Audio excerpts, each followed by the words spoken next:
వచ్చే నెలలో deputy CM Pawan Kalyan భీమవరంలో పర్యటించనున్నారు. డంపింగ్ యార్డ్ సమస్యను పరిష్కరించడానికి భీమవరానికి రానున్నట్లు ఎమ్మెల్యే పులపర్తి రామాంజనేయులు తెలిపారు. భీమవరం డంపింగ్ యార్డ్ ను పరిశీలించి డంపింగ్ యార్డ్ నిర్మాణం చేయాలా అనే దానిపై నిర్ణయిస్తారని చెప్పారు. అలాగే భీమవరం కలెక్టరేట్ ఎక్కడికి తరలిపోవడం లేదన్నారు. కూటమి ప్రభుత్వం ఏర్పడి 20 నెలల కాలంలో భీమవరంలో కోట్లాది రూపాయలతో అభివృద్ధి పనులు చేపట్టడం జరిగిందన్నారు ఎమ్మెల్యే పులపర్తి.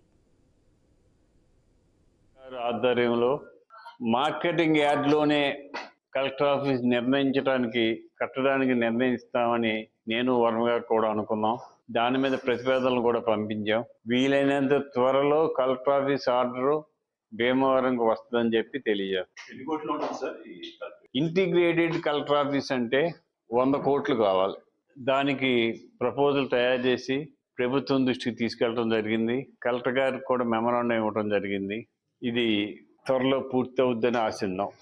31,69,00,000 రూపాయలు పనులు చేసిన పంచాయతీరాజ్. భీమవరం మండలం 16,86,00,000, వీరవసరం మండలం 14,83,00,000, 14,83,000. RNBలో నాబార్డ్ వర్క్స్ ఒక వర్క్ చేసాం 83 లక్షలు. Additional plan work